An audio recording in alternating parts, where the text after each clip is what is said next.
Hi, good evening. This is Gene Stevens. I'm with the Central States Lawman and Outlaws Historic Association, and I just wanted to come on here and introduce myself and say hello to people because I've got a lot of positive feedback over the last few weeks, and I'm really excited about some of the positive feedback I've gotten about some of my writing and other activities that I've been doing.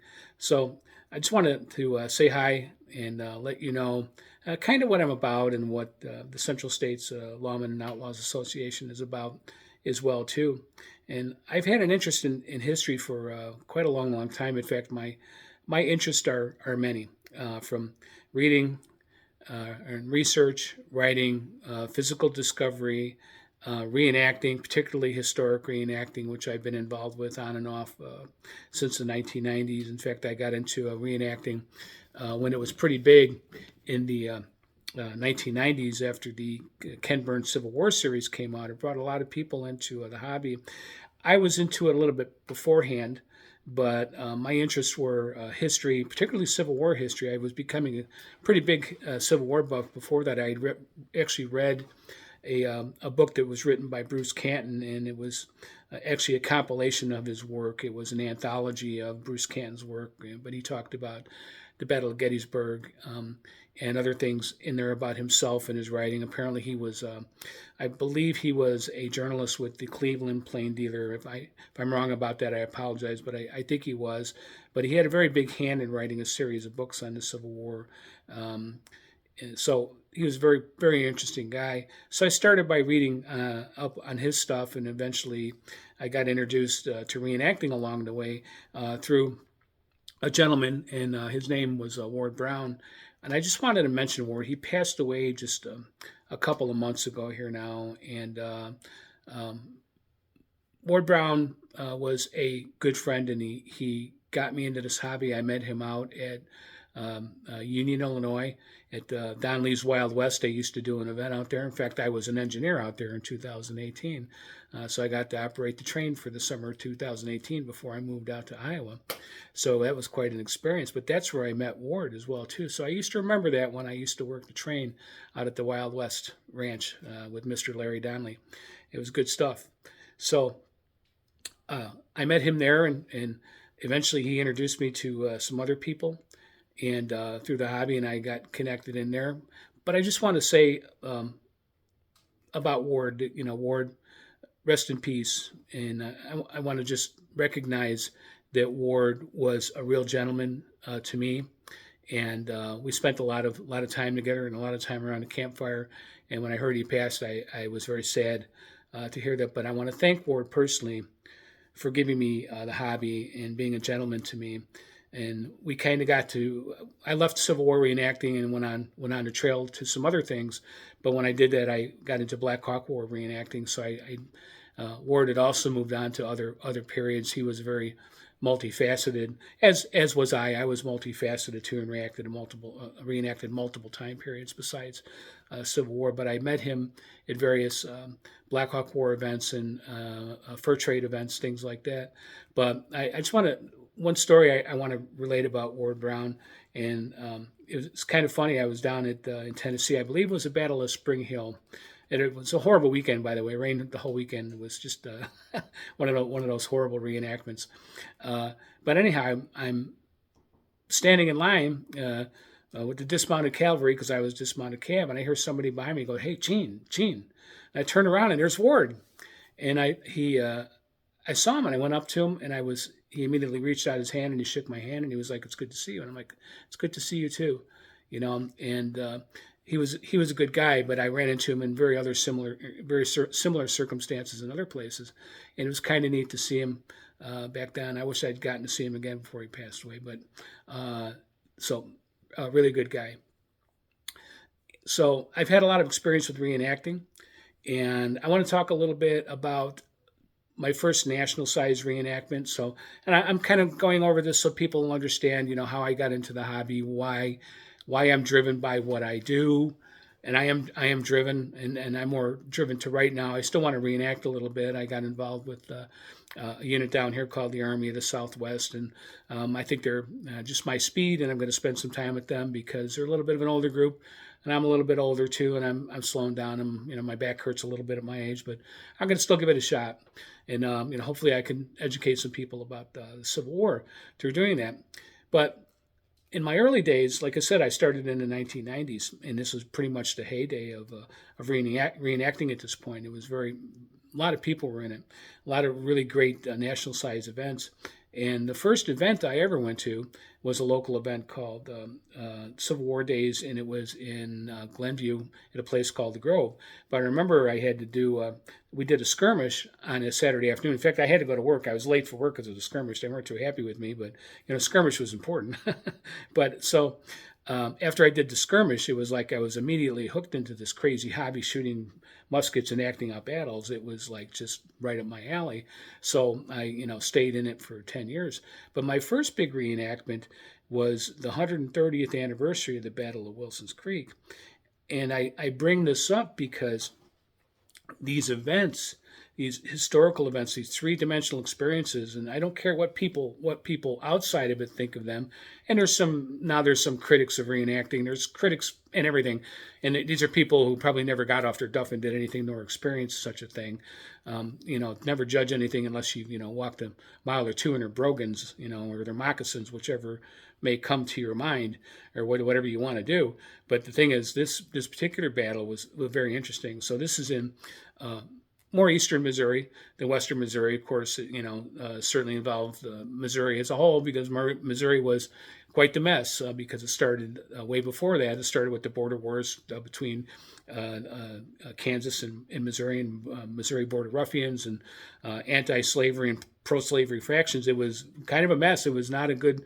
This is in the Trans-Mississippi. The Trans-Mississippi was not a good situation because there was a lot of close family members that were turned against each other. This is where Jesse and Frank James were born. They were born out of the Missouri Wars and the border wars, and participating in Battle of Wilson's Creek. In fact, Frank James was at the Battle of Wilson's Creek with Quantrell. So there's that element that's in there. And I'm going to talk more about that as time goes on, about the war in Missouri and how people felt about the war in Missouri and how people still feel about it today, because there's still hard feelings there for some, I think. In fact, I'm probably pretty sure. So the battle was between Sterling Price and Brigadier General Nicholas Pierce in the Army of the West, obviously under General Nathaniel Lyon, who was actually killed at Wilson's Creek on the last day of Wilson's Creek at Bloody Hill. And he was actually the first general officer of the Union Army to be killed in battle in the Civil War. So he has a very unique place in Civil War history. But I just want to talk about the battle a little bit from my perspective, not so much the historical perspective. I really urge you to read. If you're not reading, please read up on the Civil War. If you're reenacting, please try to study your material. It's very important for you to have a background of what you're trying to reenact. There's history there that needs to be talked about too. People will ask questions about it. So the most significant part of it, or significant parts of it, there's more than one that we reenacted. We reenacted different pieces of it. But the first one was the battle in John Ray's cornfield. So John Ray's cornfield, the battle started later in the evening. This is in the afternoon. So we did it later. It wasn't in August. I believe we were there in like October, because it was getting to be fall during that time. But the ticks were still pretty bad. I was sleeping under just a small tarp. This is early in reenacting. I didn't even have an A tent. I had just a tarp I threw myself under, basically, and put up a stick under it. And in fact, my son was with me at the time, Jeremiah, and we were both there, and we both got our share of ticks. So anyway, in that early battle in the early evening, the sun is going down, and it was a bit hazy then. It was kind of cloudy, if I remember right, and we had a little bit of rain, a little bit of dribble out of the sky, but it wasn't anything magnificent, but just enough to make it kind of gloomy. So as the sun's going down, the Union troops move into John Ray's cornfield, and it was a cornfield. They actually grew a cornfield for this. So they're moving into the cornfield in mass. This is a large reenactment. This is like 1,000 guys on each side, more than 1,000 guys on each side. This is like the real thing. In fact, the realism of these, and I'll discuss that. The realism is unbelievable. It's not like a small reenactment where you have reenactors role playing a battle. It's not LARPing. These guys, a lot of them, you get a lot of people, including me, we get caught up in it. We're caught up in the moment because people start behaving as if they're in an actual battle. It becomes a desperate psychological battle with because the pieces are moving back and forth to do the right things. There's pressure on to make that happen for the audience. And this is a huge audience, by the way. There was thousands of people watching this. This is a big turnout. It was a big turnout. Many people came out as spectators. So they moved through the cornfield and they started firing. And then this exchange, it's getting dark and you can see the flashes, and the flashes are lighting up the cornfield.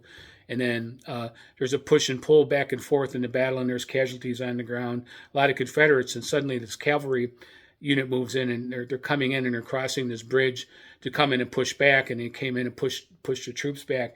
And then there was so much cavalry, there was about, I want to say there had to be between 250, 3,000 or 300 mounted cavalry, many of them dragoons in orange trim. It was very cool to look at, but when they came across a bridge that was over the creek, they came in columns of two, if I remember right. Columns of two or three. I think it was columns of two. And then as they moved in, it took the horses many minutes to get by and come over that bridge. That's how many horses. They just kept coming and coming and coming. And they would fall in and they formed line and they drove the enemy out. And it was quite in a charge, mounted charge with all that many horses. It was a very impressive thing to see. Very, very impressive thing. And then the following day, we were up in the hills and we're fighting a battle apparently on the stake. And I'm giving it to you from my perspective and what my understanding was on the ground at the time. Again, read the history.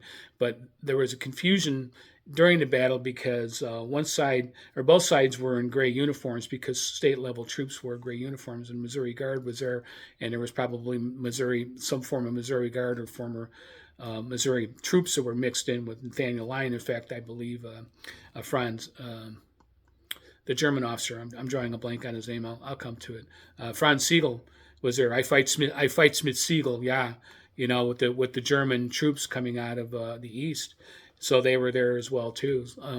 And so we're fighting in this area, and there's confusion and there's yelling on both sides because there was the two forces met and thought they were friendly forces and they weren't. And then suddenly there's a huge gun battle that happens between them, and they drive the Confederates up into the hills, and we were moving into the hills, and there was cannons that were taken down. They had set up cannons and with their wheels off the carriages to simulate men down that had been killed in action. They actually dropped their cannon on the ground. But the funny part was there was grasshoppers all over that year, and they were laying there, and they looked like they were death and pestilence because grasshoppers were crawling on them. But that's another story. So that was a very interesting battle. But on the last day, we were facing 25 guns on Bloody Hill. I mean, 25 artillery pieces, full-scale artillery pieces, and they were firing by volley. It was very impressive. Very impressive. In fact, I was out front, decided I better just take a hit and lay down because I'd be dead in that fusillade of cannon fire from their side. So I gave it up that day. And somewhere I have a picture of myself taking a drink in the hot sun from a canteen, trying to take a break. So it was that's where Nathaniel Lyon was killed. Like I said before, he was the first general officer to die in battle in the Civil War. So he was killed at the foot of Bloody Hill that day. And I actually got to see that. I sat there, with my canteen, and I watched General Nathaniel Lyon ride out, and he took a hit, and he fell down off his horse, and he died. He died right in front of us, it was a very dramatic play that they put on to make sure that they were historically right. They did not leave that out. They emphasized his death as a battle scenario on a very large scale. Like I said, you might have been somewhere on the battlefield where you might not have even seen that there were so many people if you were with another unit. But anyway, I won't take up too much of your time, but I just wanted to talk about that experience and that realism and what drives me and draws me. And people may be a bit overwhelmed by my enthusiasm, but I've been involved in it for a very long time. I have an enthusiasm for teaching and understanding and trying to make other people understand history. We're actually in a very specific time where I think we're going to all need to be reaching out and talking to people a little bit more about what happened here so they understand the lay of the land. Because right now, people don't understand the lay of the land, and they're not sure what happened in their past because they're not being told. to any strong degree about what happened. The average citizen on the street doesn't even know that there was a civil war just an hour south of them. And I talked to people not too long ago. I was out in western Iowa doing a reenactment, and I talked to some people, and they basically had no idea. Well, maybe they do, or maybe it's just a forgotten memory for their family or whatnot. But Iowa also contributed a lot of troops to the Civil War, and it contributed to the growth of the West. The railroad drove through here, and the railroad over in Council Bluffs, that's where they departed to go west on the Transcontinental Railway, all the way to Promontory Point, I believe, if I remember my history correctly. So again, this is Iowa, and we're the gateway to the West. So keep watching my stuff, and I'm also in a collaboration with two YouTube pages, two YouTube influencers. One is called History Delights, and the other one's Knife Delights. And he talks about, this is two gentlemen. One gentleman, Tom Shaw, talks about his knife collecting hobby and the things he does there. And he's also involved with History Delights with I'm drawing a blank here. Kevin Schmidt, thank you.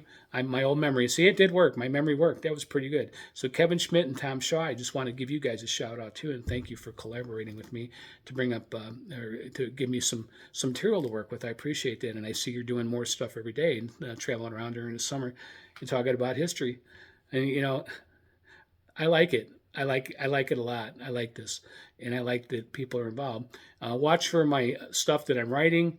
I'm working on a magazine, by the way. I'm taking up more of your time. I know. I'm working on a magazine. The magazine's going to be called Dusty Trails of the Old West. So I'm going to put that out there, and it's not going to be any big deal. I'm not competing with anybody. I just want to be a voice, and I want to be a voice maybe for Iowa and for us people out here in the Midwestern states to say, hey, we had a history here too, because we do. We have a great history here in Iowa, and let's not forget the Mormon Trail. Let's not forget the Dragoon Trail and all the frontier forts, Lewis and Clark out on the Missouri River, the Mississippi River, and we've got it all here.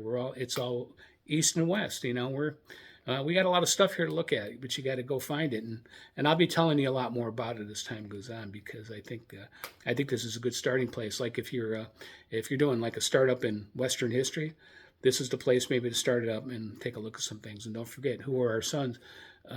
Wyatt Earp, who lived in Pella with his father, right, and Buffalo Bill Cody out on the Mississippi River in LeClaire, Iowa, right? Frank Randy, the Outlaw.